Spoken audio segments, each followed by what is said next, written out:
Hello everyone, कैसे हैं आप सब लोग। Welcome to our channel. आज के इस वीडियो में हम लोग बात करेंगे केमिकल रिएक्शन एंड इक्वेशन का लास्ट वीडियो रहेगा, जिसमें हम लोग बात करेंगे ऑक्सीडेशन रिएक्शन। रिएक्शन क्या होता है? एक ऐसा केमिकल रिएक्शन जिसमें ऑक्सीजन रिएक्टेंट में ऐड करते हैं या फिर हाइड्रोजन को लॉस करते हैं प्रोडक्ट से, तो उसको हम लोग बोलते हैं ऑक्सीडेशन रिएक्शन। तो अब हम लोग देखते हैं एग्जाम्पल क्या होता है। तो एग्जाम्पल में हम लोग देखने वाले हैं मैग्नीशियम के साथ ऑक्सीजन को ऐड कर रहे हैं। कहाँ पर? रिएक्टेंट में। जब रिएक्टेंट में ऐड करेंगे तो ये होता है मैग्नीशियम ऑक्साइड, ठीक है। तो यहाँ पे क्या हो रहा है? ऑक्सीजन को ऐड कर रहे हैं। कहाँ पर? रिएक्टेंट में। तो ये क्या कहलाएगा? Oxidation reaction. तो ये क्या है? ऑक्सीडेशन रिएक्शन का एक एग्जाम्पल है। तो यहाँ पे क्या हो रहा है? ऑक्सीजन को ऐड कर रहे हैं, तो इसको भी बैलेंस करेंगे तो ये क्या होगा? 2MgO, ये 2 टाइम्स Mg हो गया, तो यहाँ पे भी 2 टाइम्स ऑक्सीजन ऑलरेडी है, ठीक है। तो यहाँ पे क्या कर रहे हैं हम लोग? ऑक्सीजन को ऐड कर रहे हैं रिएक्टेंट में। लेफ्ट साइड को रिएक्टेंट बोलते हैं, राइट साइड को प्रोडक्ट बोलते हैं। तो लेफ्ट साइड में ऑक्सीजन को रिएक्ट कर रहे हैं, तो मैग्नीशियम रिएक्ट हो रहा है ऑक्सीजन के साथ और बना रहा है magnesium oxide. Second one, carbon react हो रहा है ऑक्सीजन के साथ और ये क्या बन रहा है? कार्बन डाइऑक्साइड, ठीक है। तो कार्बन ऑक्सीजन के साथ कंबाइन होकर के मिल करके बना रहा है कार्बन डाइऑक्साइड। तो ये भी एक क्या है? ऑक्सीडेशन रिएक्शन है, ठीक है। और दूसरा एक और चीज़ हम लोगों ने देखा था कि अगर प्रोडक्ट में अगर हाइड्रोजन को बाहर निकाला जाता है या फिर उसको हटाया जाता है तो उसको भी हम लोग ऑक्सीडेशन रिएक्शन बोलते हैं। मैग्नीशियम हाइड्राइड है, तो यहाँ से क्या हो रहा है? मैग्नीशियम से हाइड्रोजन बाहर निकल रहा है, तो यहाँ पे हाइड्रोजन क्या हो रहा है? लॉस हो रहा है, ठीक है। तो यहाँ पे इथेन है, इथेन से क्या कर रहे हैं? 2 हाइड्रोजन को निकाल रहे, बाहर निकाल रहे, और ये बन रहा है इथीन डबल बॉन्ड के साथ। तो ये, और यहाँ से क्या है? ये हाइड्रोजन गैस बाहर निकल रहा है, तो यहाँ भी हाइड्रोजन को रिमूव कर रहे हैं। तो ये कौन सा केमिकल रिएक्शन? ये क्या है? ये भी ऑक्सीडेशन रिएक्शन है। तो यहाँ ऑक्सीडेशन रिएक्शन में क्या? हाइड्रोजन रिमूव हो रहा है। यहाँ ये दोनों रिएक्शन से हाइड्रोजन रिमूव हो रहा है और ये दोनों रिएक्शन में ऑक्सीजन ऐड हो रहा है। ऐसा केमिकल रिएक्शन जब ऑक्सीजन को रिएक्टेंट में ऐड करते हैं या फिर प्रोडक्ट से हाइड्रोजन को हटाया जाता है या रिमूव किया जाता है, तो ऐसे रिएक्शन को बोलते हैं ऑक्सीडेशन रिएक्शन, ठीक है। उसके बाद हम लोग बात करते हैं रिडक्शन। रिडक्शन क्या होता है? कैसा केमिकल रिएक्शन जहां पर रिएक्टेंट में ऐड करते हैं हाइड्रोजन को और लॉस किया जाता है ऑक्सीजन के साथ, तो ऐसे केमिकल रिएक्शन को बोलते हैं हम लोग रिडक्शन रिएक्शन। ऐसे केमिकल रिएक्शन को हम लोग बोलते हैं रिडक्शन रिएक्शन। तो फिर से एक बार बोलता हूँ, यहाँ पे क्या होगा? रिडक्शन रिएक्शन में क्या होता है? कैसा केमिकल रिएक्शन जहां पर हाइड्रोजन को ऐड करते हैं रिएक्टेंट में और ऑक्सीजन को रिमूव किया जाता है प्रोडक्ट से, तो ऐसे केमिकल रिएक्शन को बोलते हैं रिडक्शन रिएक्शन। अब इसका एग्जांपल देखते हैं। तो यहाँ पे एग्जांपल में क्या लिया? कॉपर ऑक्साइड लिया है। कॉपर ऑक्साइड को हाइड्रोजन से ऐड कर रहे हैं, यहाँ पे हाइड्रोजन में कंबाइन कर रहा हूँ, ऐड कर रहा हूँ। तो यहाँ पे ये क्या बन रहा है? कॉपर बन रहा है और वाटर अलग हो जा रहा है, ठीक है। वाटर अलग हो जा रहा है, तो यहाँ पे क्या हो रहा है? हाइड्रोजन को ऐड भी किया जा रहा है और यहाँ से ऑक्सीजन को रिमूव किया जा रहा है। देखो यहाँ से ऑक्सीजन हट गया है, ठीक है। उसी तरह से नेक्स्ट एग्जांपल लेते हैं, फेरस ऑक्साइड, ठीक है। फेरस ऑक्साइड और ये है हाइड्रोजन। अभी यहाँ पे क्या कर रहा हूँ? मैं हाइड्रोजन को ऐड कर रहा हूँ। हाइड्रोजन ऐड हो गया तो ये क्या हो गया? ये आयरन से बचेगा और यहाँ से ऑक्सीजन को हटाया जा रहा है, तो ये अकेले बच गया आयरन। मतलब यहाँ पे हाइड्रोजन को मैं ऐड कर रहा हूँ और यहाँ पे ऑक्सीजन को मैं हटा रहा हूँ, ठीक है। तो रिडक्शन रिएक्शन में क्या होता है? हाइड्रोजन को ऐड करना और ऑक्सीजन को रिमूव करना। यहाँ पे ऑक्सीजन हट गया है, उसी तरह से यहाँ पे भी हाइड्रोजन को मैं ऐड कर रहा हूँ और ऑक्सीजन को रिमूव कर रहा हूँ। तो ऐसे केमिकल रिएक्शन जहाँ पर हाइड्रोजन को रिएक्टेंट में ऐड करते हैं और प्रोडक्ट से ऑक्सीजन को रिमूव किया जाता है, तो ऐसे केमिकल रिएक्शन को बोलते हैं रिडक्शन रिएक्शन, ठीक है। एक ऐसा केमिकल रिएक्शन जहाँ पर रिएक्टेंट कंबाइन होता है हाइड्रोजन के साथ और हाइड्रोजन को लॉस किया जाता है, हाइड्रोजन को रिमूव किया जाता है प्रोडक्ट से, तो उसको हम लोग बोलते हैं रिडक्शन रिएक्शन। जो कि यहाँ पे हो रहा है, हाइड्रोजन को ऐड किया जा रहा है और ऑक्सीजन को रिमूव किया जा रहा है। यहाँ पे भी हाइड्रोजन को ऐड किया जा रहा है और ऑक्सीजन को रिमूव किया जा रहा है। तो ये हो गया रिडक्शन रिएक्शन। अब नेक्स्ट टॉपिक बात करते हैं। नेक्स्ट टॉपिक है रेडॉक्स रिएक्शन। रेडॉक्स रिएक्शन क्या होता है? कोई भी केमिकल रिएक्शन में ऑक्सीडेशन एंड रिडक्शन जब एक साथ ही आते हैं या एक साथ होता है तब तो उसको हम लोग बोलते हैं रेडॉक्स रिएक्शन। कोई भी केमिकल रिएक्शन में जब रिडक्शन और ऑक्सीडेशन एक साथ ही होते हैं तो ऐसे रिएक्शन को बोलते हैं रेडॉक्स रिएक्शन।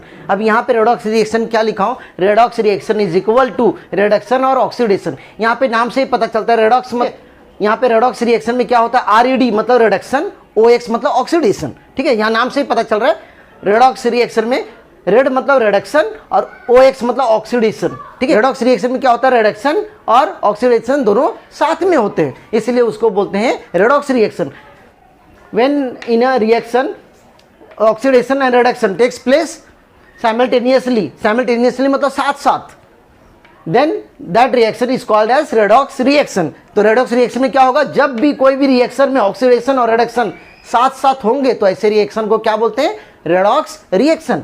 जैसे कि यहाँ से पता चल रहा है रेडॉक्स मतलब रिडक्शन भी और ऑक्सीडेशन, रेड मतलब रिडक्शन, ऑक्स मतलब ऑक्सीडेशन, ठीक है। यहाँ पे एग्जांपल हम लोग देखते हैं। ये केमिकल रिएक्शन में क्या हो रहा है, ऑक्सीजन को यहाँ से रिमूव किया जा रहा है, यहाँ कॉपर ऑक्साइड है, कॉपर ऑक्साइड से ये क्या हो रहा है, कॉपर ऑक्साइड से कॉपर बन रहा है, मतलब ऑक्सीजन को रिमूव किया जा रहा है, तो यहाँ पे क्या हुआ, ये रिडक्शन हो गया। और यहाँ पे क्या हो रहा है, हाइड्रोजन गैस को वाटर बनाया जा रहा है, मतलब ऑक्सीजन को ऐड किया जा रहा है। जब ऑक्सीजन को ऐड किया जाता है तो उसको बोलते हैं ऑक्सीडेशन। तो यहाँ पर ऐसा केमिकल रिएक्शन है जहाँ पर रिडक्शन और ऑक्सीडेशन एक साथ हो रहा है, इसीलिए इसको बोलते हैं रेडॉक्स रिएक्शन। ऐसे केमिकल रिएक्शन को बोलते हैं रेडॉक्स रिएक्शन।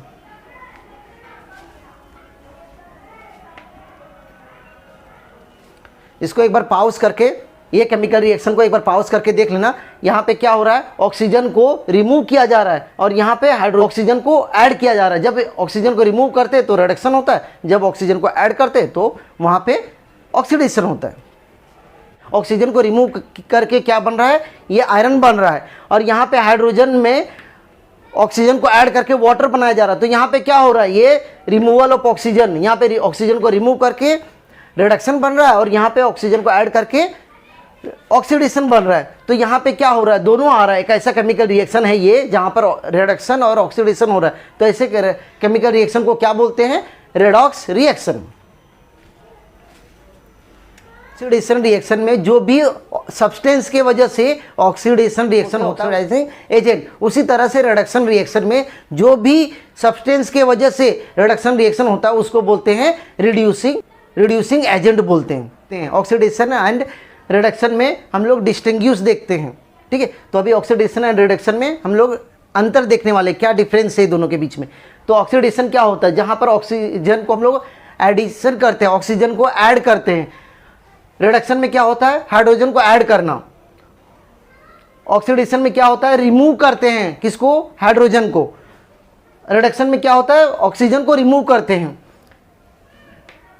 ऑक्सीडेशन में क्या होता है, नॉन मेटल को ऐड करते हैं, और रिडक्शन में क्या होता है, मेटल्स को हम लोग ऐड करते हैं। ऑक्सीडेशन में क्या होता है, रिमूवल ऑफ मेटल। रिडक्शन में क्या होता है, removal of non metal. Last reduction में, ऑक्सीडेशन में क्या होता है, ऑक्सीडेशन में क्या होता है, लॉस ऑफ इलेक्ट्रॉन, और रिडक्शन में होता है गेन ऑफ इलेक्ट्रॉन। तो यहाँ पे गेन, लॉस ऑफ इलेक्ट्रॉन को ऐसे भी याद रख से OIL, ऑयल।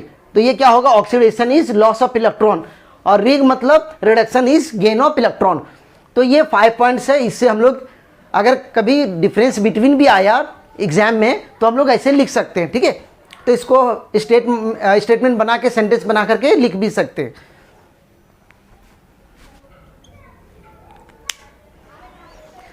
अभी बात करते हैं कोरोजन। कोरोजन क्या होता है, कि कोरोजन को जंग लगना भी कहते हैं। अब बात करते हैं कोरोजन। कोरोजन मतलब होता है जंग लगना। सिंपल अगर मैं बात करूं तो कोरोजन क्या है, एक ऐसा स्लो प्रोसेस है जहां पर डिके होता है। डिके मतलब खराब होना, ठीक है। डिके होता है या फिर ऑक्सीडेशन होता है, किसका, मेटल का। किसके वजह से, due to the effect of air, हवा, मॉइस्चर, नमी और एसिड के साथ। तो ऐसे को हम लोग क्या बोलते हैं, कोरोजन। तो कोरोजन क्या होता है कि स्लो प्रोसेस है जहां पर डिके होता है और ऑक्सीडेशन होता है मेटल का due to the effect of air, moisture and acid. It is called as corrosion. अभी कोरोजन देखा जाए तो क्या होता है, कोरोजन मतलब एक तरह का जंग लगना होता है। तो जंग लगना मतलब इसमें क्या होता है, जैसे कि भी समझ लो कि आयरन ले लिया, तो आयरन में क्या हो रहा है, आयरन को अगर मैं एयर और मॉइस्चर के कांटेक्ट में रखता हूँ, आयरन को अगर हम लोग कहीं भी रख देते हैं और वो जब एयर और मॉइस्चर के कांटेक्ट में आएगा तो वो क्या करे, धीरे धीरे क्या होता है, उसके ऊपर एक रेडिश कलर का एक सब्सटेंस डिपॉजिट हो जाता है, जिसको हम लोग बोलते हैं रस्ट। और रस्ट मतलब ये होता है जंग लगना, अभी अगर केमिकल फार्मूला अगर देखते हैं रस्ट का क्या होता है, तो केमिकल फार्मूला ऑफ रस्ट क्या होता है, फेरस ऑक्साइड Fe2O3, और उस ये आयरन के साथ ऑक्सीजन और वाटर जब भी कांटेक्ट में आता है तो उसको क्या बोलते हैं, रस्ट बोलते हैं। ठीक है, तो ये इसका केमिकल फार्मूला है रस्ट का। अभी बात करते हैं रेंसिडिटी। रेंसिडिटी क्या होता है, रेंसिडिटी क्या होता है, रेंसिडिटी में जब भी कोई ऑयल, पुराना ऑयल या फिर यूज़ किया हुआ ऑयल को हम लोग उससे अगर कुछ भी चीज़ें बनाएं खाने के लिए, तो उससे क्या होगा, वो खाना जो है उसमें एक फाउल ऑर्डर आएगा, मतलब एक स्मेल आएगा। ठीक है, तो इसमें गंदा स्मेल आता है, तो उसको हम लोग बोलते हैं रैंसिडिटी। रैंसिडिटी को अगर सिंपल हिंदी में बात करूं तो इसको बोलते हैं बदबू। तो यहाँ पे क्या होता है, रैंसिडिटी क्या है, जब भी हम लोग कोई भी ऑयल को, जब भी हम लोग पुराना ऑयल को जो बार बार यूज़ किया गया है उसको अगर फिर से हम लोग बनाते हैं या कुछ भी बनाते हैं तो उससे बेकार टेस्ट आता है। ठीक है, बेकार स्मेल आता है, तो उसको हम लोग रैंसिडिटी बोलते हैं। अभी ऐसे ऑयल से अगर हम लोग खाना बनाते हैं तो वो क्या होता है, उसका टेस्ट चेंज हो जाता है। ठीक है, अभी फॉर एग्जांपल बाहर जो वड़ा पाव मिलता है, समोसा मिलता है, वहाँ पे वो क्या होता है, जैसे कि भी जो भी ऑयल वहाँ पे यूज़ किया है, ठीक है, तो जो बच जाता है ऑयल उसी को फिर से वापस वही ऑयल को और मिक्स करके फिर बनाते, फिर थोड़ा बच जाता है, फिर वो ऑयल को फिर एक्स्ट्रा मिक्स करके फिर बनाते हैं, तो उससे क्या होता है, खाने में टेस्ट कम हो जाता है। लेकिन अगर घर में देखा जाए तो मम्मी लोग क्या करते हैं, नया फ्रेश ऑयल लेके आते हैं, फ्रेश ऑयल में कुछ भी पकवान बनाते हैं, और जो बच गया ऑयल वो ऑयल से भाजी बना देते हैं, सब्जी बना देते हैं। तो उससे क्या होता है, उससे रैंसिडिटी नहीं आता, वो तेल से, वो ऑयल में बदबू नहीं आता है। ठीक है, स्मेल नहीं आता है। अगर मैं प्रिवेंट करना चाहता हूं, अगर मैं रैंसिडिटी को प्रिवेंट करना चाहता हूं तो क्या करना पड़ेगा, एक कंटेनर लेना पड़ेगा, डब्बा लेना पड़ेगा, और उसमें उसको बंद करके रखना पड़ेगा ताकि बाहर से जो भी ऑक्सीजन है वो उसमें मिले नहीं। ठीक है, तो इससे क्या होगा, रैंसिडिटी नहीं आएगा। जैसे कि अभी घर में अगर रोटी बना हुआ या भी कोई भी चीज़ें हैं, ठीक है, खाने वाला चीज़ें, अगर उसको 1-2 दिन के लिए छोड़ दिया जाता है तो उससे क्या होता है, उसमें धीरे धीरे फंगस आता है। ठीक है, और फंगस से क्या होता है, फंगस को भी अगर ऑक्सीजन मिल गया है और फेवरेबल टेम्परेचर उसके साथ मिक्स होकर के वो धीरे धीरे सड़ने लगता है, जो भी माइक्रो ऑर्गेनिज्म है उसको जाकर के अटैक करके खा जाते हैं। ठीक है, अभी दूसरा जो है, इसमें अगर प्रिवेंट और भी करना है तो रेफ्रिजरेटर में रखना पड़ेगा, या तो रेफ्रिजरेटर में रखो, नहीं तो उसको कम टेम्परेचर में रखना रहेगा। अगर कम टेम्परेचर में और रेफ्रिजरेटर में रखते हैं तो उससे क्या होगा, रैंसिडिटी नहीं आएगा। अभी जैसे कि मार्केट में बहुत सारे चिप्स मिलते हैं, अगर वो चिप्स में देखा जाए तो क्या होता है, अगर 10 रुपये का चिप्स लिया है तो 70% एयर भरा रहता है, हवा भरा रहता है, और 30% सिर्फ उसमें चिप्स रहता है। मतलब पैकेट को फाड़ो और अगर वो पैकेट खोल के देखते हो तो मालूम पड़ा कि इतना बड़ा चिप्स के पैकेट में थोड़ा सा चिप्स रहता है, मतलब खोदा पहाड़ निकला चूहा, ऐसा। ठीक है, तो यहाँ पे क्या करना है, वो इसलिए एयर रहता है, जैसे कि अभी चिप्स जो भी बना है उसका एक टाइम रहता है, तो उसमें पीछे साइड में लिखा भी रहता है, it is used before 3 month 6 month, तो उसमें वो इसलिए हवा भरा जाता है ताकि वो 6 मंथ तक वो उसको बचाया जा सकता है। ठीक है, अब नेक्स्ट कुछ ऐसे खाने का चीज़ें हैं जैसे कि कोल्ड ड्रिंक हो गया, या फ्रूटी हो गया, या चिप्स हो गया, या और भी बहुत सारी चीज़ें, उसमें प्रिजर्वेटिव मिलाया जाता है। ठीक है, प्रिजर्वेटिव मतलब एंटीऑक्सीडेंट। तो एंटीऑक्सीडेंट क्या करता है, उसमें नाइट्रोजन, मान लो कि नाइट्रोजन गैस भी रहता है, तो नाइट्रोजन गैस क्या करता है, वो उस चीज़ को 6 महीने तक या 3 महीने तक उसको बचा के रखता है। बाद में क्या होता है, वो भी एक टाइम के लिए बोलता है बस अब मेरा इतना ही हो पाएगा, अब हमसे ना हो पाएगा, तो उसके बाद वो चीज़ फिर से ख़राब होना चालू हो जाता है। तो ये सब क्या है, प्रिवेंट कर सकते हैं रैंसिडिटी को। और एक और चीज़, बहुत सारे खाने के चीज़ों में लिखा रहता है नीचे साइड, पीछे साइड में, कि इसको सनलाइट से दूर रखा करो, keep away from sunlight, avoid from sunlight. तो इसमें क्या होता है, सनलाइट से इसको दूर रखा जाता है। सनलाइट से इसको दूर रखेंगे तो उससे जब सनलाइट अगर कोई चीज़ों के ऊपर पड़ता है तो माइक्रो ऑर्गेनिज्म रहता है, उसके वो फेवरेबल टेम्परेचर रहता है। जब भी टेम्परेचर थोड़ा ज़्यादा रहेगा तो उसको फेवरेबल टेम्परेचर वो लोग मानते हैं, और ऐसे में जा करके वो खाने के ऊपर अटैक करते हैं, और उसको तो बना बनाया खाना मिल जाता है। तो इसलिए वो क्या होता है, 2-3 दिन के बाद अगर कोई भी खाना हम लोग खाने के लिए जाते हैं, अगर कोई भी खाना है, अगर उसको 2-3 दिन के लिए छोड़ दिया जाता है, या 2 दिन के लिए या 1 दिन के लिए भी, अगर जैसे रोटी है, रोटी को अगर 1 दिन के लिए छोड़ दिया जाए तो दूसरे दिन देखो उसमें फंगस लग जाता है। तो क्यों लगता है? माइक्रो ऑर्गेनिज्म उसके साथ अटैक कर लेता है और वो अपना खाना बना लेता है और उसमें वो फंगस धीरे धीरे लग जाता है। तो ये प्रिवेंट कर सकते थे इसमें, ठीक है। तो इस तरह से ये पूरा चैप्टर कंप्लीट होता है। अगर ये वीडियो अच्छा लगा तो लाइक करना, शेयर करना, सब्सक्राइब करना एंड अपने फ्रेंड्स को भी शेयर करना। Thank you so much. Have a good day. Please take care.